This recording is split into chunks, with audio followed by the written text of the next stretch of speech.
नमस्कार। आज हम चर्चा करने वाले हैं भगवद गीता को पढ़ने के लिए क्या टूल्स और टेक्निक्स अवेलेबल हैं जिनको हम यूज़ कर सकते हैं गीता की स्टडी में।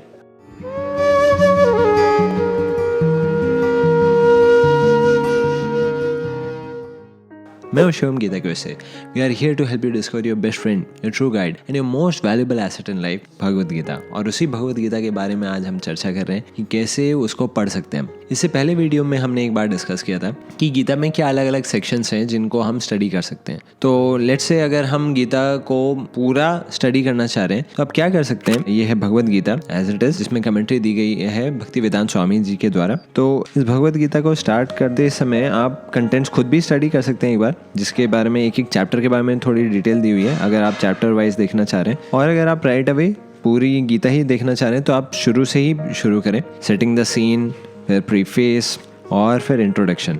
और उसके बाद जो भक्तिवेदांत स्वामी हैं वो अपने परंपरा के बारे में बताते हैं, वो भी काफ़ी इंटरेस्टिंग रहती है, तो वो भी आप देख सकते हैं। नेक्स्ट इंपॉर्टेंट चीज़ आती है कि जब हम कोई भगवद गीता में चैप्टर पढ़ना शुरू कर रहे हैं तो कैसे स्टडी करना चाहिए। जैसे अगर आप फर्स्ट चैप्टर स्टडी करना चाह रहे हैं तो फर्स्ट चैप्टर स्टडी करते समय मैं आपको रिकमेंड करूँगा आप क्या कर सकते हैं, पहले आप गीता के फर्स्ट चैप्टर के सारे ट्रांसलेशंस पढ़ सकते हैं। जो लैंग्वेज आपको ज़्यादा कंफर्टेबल है, हिंदी या इंग्लिश, उसमें सारे ट्रांसलेशंस जो दिए हुए हैं उनसे गो थ्रू करेंगे तो आप ओवरऑल फ्लो समझ जाएंगे फर्स्ट चैप्टर में चल क्या रहा है, होने क्या वाला है। और ये सब जानने के बाद आप क्या कर सकते हैं, शुरुआत से वापस शुरू करें और एक एक श्लोक को फिर संस्कृत से पढ़ते हुए उसका वर्ड फॉर वर्ड मीनिंग जानते हुए फिर ट्रांसलेशन समझते हुए उस मीनिंग से, उस संस्कृत के श्लोक से, और फिर उस पर कमेंट्री देख सकते हैं। और अगर आपके पास जितना समय है उसके अनुसार आप इसको स्टडी कर सकते हैं। तो यूजुअली एक कंसिस्टेंट या तो आप number of pages, number of श्लोक या फिर टाइम डिवोट कर सकते हैं गीता की स्टडी के लिए, और फिर वो आप पढ़ सकते हैं, आगे बढ़ सकते हैं। तो अच्छा आपको ग्रास्प होने लगेगा सब्जेक्ट मैटर भगवद गीता का। इसके अलावा मैं आपको बताना चाहूंगा कि इस भगवद गीता में काफी टूल्स दिए गए हैं जो गीता की स्टडी में बड़ा हेल्प कर सकते हैं आपको। सबसे पहले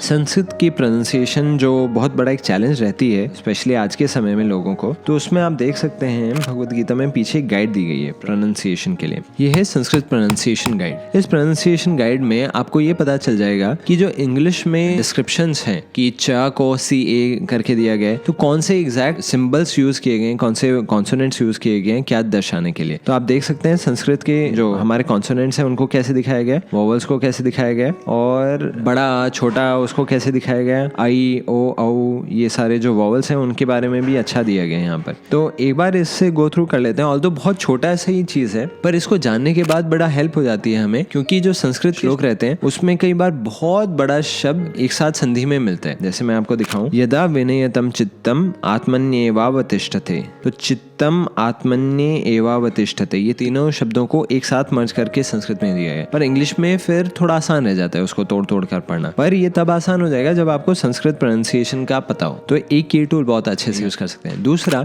जब आप संस्कृत के श्लोकों को पढ़ना याद होने लगे आपको, तो कई बार आपको श्लोक नंबर याद नहीं आएगा और श्लोक की स्टार्टिंग लाइन याद होगी। तो उसमें फिर आप क्या कर सकते हैं, यहाँ पर पूरा अल्फाबेटिकली अरेंज्ड है इंडेक्स ऑफ संस्कृत वर्सेस। तो मान लीजिए अगर मुझे देखना है यदा यदा ही धर्मस्य ग्लानिर्भवति, तो मैं यहाँ पर वाइज से देख सकता हूँ और यहाँ पर दिया गया है यदा यदा ही धर्मस्य, तो ये है हमारा 4.7। तो ये क्लियर कट यहाँ से बहुत आसानी से मिल जाता है। ये बड़ा हेल्पफुल रहा है मेरे लिए भी गीता की स्टडी में, और कभी कुछ वर्स रेफर करना हो तो उसमें भी। इसके साथ साथ भगवद गीता में एक और बड़ा हेल्पफुल टूल है, वो क्या, ये सबसे हेल्पफुल टूल है इनफैक्ट। मान लीजिए आप लाइफ में मन से बहुत परेशान है, मन के ऊपर आप जानना चाहते हैं भगवद गीता में कहाँ दिया गया है। ये स्पेशली भगवद गीता में ये बहुत अच्छा टूल दिया गया है कि इसमें ग्लॉसरी में ये बताया गया है क्या क्या जो जनरल इंडेक्स की गई है कि कौन कौन सी चीजें कहाँ पर दी गई हैं भगवद गीता में। तो आप यहाँ पर देखेंगे ये भी अल्फाबेटिकली अरेंज्ड है। माइंड, अब माइंड बहुत बड़ा सेक्शन इसमें कवर किया गया है, यहाँ से शुरू हो रहा है ये माइंड में, और इसमें अलाइनमेंट के हिसाब से चीजें दी गई हैं।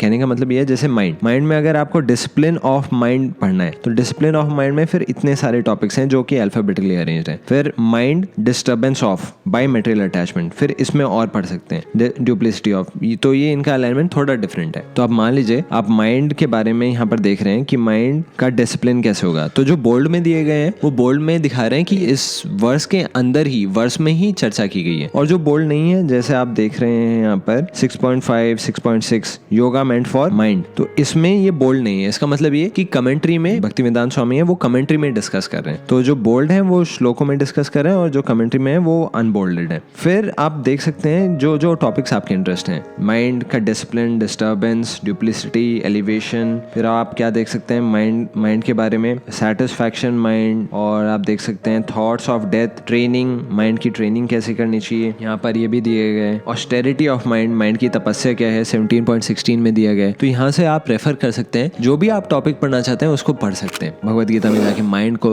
पढ़ सकते हैं, आप मोड्स को पढ़ सकते हैं, गॉड के बारे में पढ़ सकते हैं, सोल के बारे में पढ़ सकते हैं, पीस के बारे में पढ़ सकते हैं। तो वो सारी चीजें आपको जनरल इंडेक्स में मिल जाएंगी। और इसके साथ साथ आप देखेंगे भगवद गीता में यहाँ पर ऊपर श्लोक नंबर दिया गया है। तो यूजुअली भगवद गीता को रेफर करने का तरीका ये नहीं होता पेज नंबर करना, वो श्लोक नंबर के हिसाब से आप रेफर कर सकते हैं, वो ऊपर दिया गया होता है। तो उससे आप देख सकते हैं श्लोक नंबर। और आप क्या कर सकते हैं, भगवद गीता पढ़ते समय आप अपने नोट्स भी बना सकते हैं, हाईलाइट भी कर सकते हैं भगवद गीता को, और उसके लिए सेपरेट नोटबुक भी बना सकते हैं स्टडी करने के लिए। और भगवद गीता में अगर कोई बहुत बड़ा परपट है, तो जैसे आप ये देख रहे हैं, ये वाला परपट बहुत बड़ा परपट है, यहाँ से शुरू हो रहा है, ये पूरा यहाँ तक 5 पेजेस का ये परपट है। तो ऐसे में आप क्या कर सकते हैं, कोई बहुत बड़ा सब्जेक्ट मैटर आप पढ़ भी रहे हो, तो यूजुअली जो पैराग्राफ होता है इसकी स्टार्टिंग लाइन और एंडिंग लाइन से आप थोड़ा समरी भी जान सकते हैं। और मैं यही सजेस्ट करूंगा आपको कि आप भगवद गीता की रेगुलर रीडिंग में कमेंट्री जरूर रेफर करें। जिस भी कमेंट्री आप रेफर कर रहे हैं उससे बहुत अच्छा आइडिया लगने लगता है कि इस वर्स को कैसे अप्लाई किया जा सकता है, इसका मतलब क्या है, उसकी गहराई में जानने के लिए। तो यही कुछ टूल्स और टेक्निक्स हैं भगवद गीता को पढ़ने के लिए, जो आप अपने लिए अप्लाई कर सकते हैं। और अगर आपको कोई श्लोक अच्छा लगता है तो आप उसका वर्स नंबर और वो श्लोक भी याद कर सकते हैं। याद करने का बहुत अच्छा तरीका रहता है भगवद गीता के श्लोकों को, कि आप कुछ श्लोक लिख लीजिए, उसको पेपर पर लिख लीजिए और पूरे दिन बस उसको दोहराते रहिए, या फिर दिन में 4-5 बार दोहरा लीजिए। 2-3 दिन में आराम से 10-15 श्लोक आपको याद हो सकते हैं। श्लोक याद होने से फायदा क्या रहता है कि जो आपने श्लोक के ट्रांसलेशन में, परपट में पढ़ा था, वो आपको बस 2 लाइन से सब कुछ, उसका जो मेन समरी है वो याद रह सकता है। अब बहुत वैल्यूएबल अपने साथ टीचिंग्स कैरी कर सकते हैं अगर आप श्लोक याद करते हैं भगवद गीता के, तो बहुत हेल्पफुल रहते हैं किसी भी परिस्थिति में। तो यहीं पर हम कंक्लूड करेंगे। अगर आप गीता को हमारे साथ स्टडी करना चाहते हैं तो हमारे गीता कोर्स पर रजिस्टर कर सकते हैं, जिसका लिंक डिस्क्रिप्शन में है, और हमारे चैनल को सब्सक्राइब कर सकते हैं अगर आप नए हैं हमारे चैनल पर।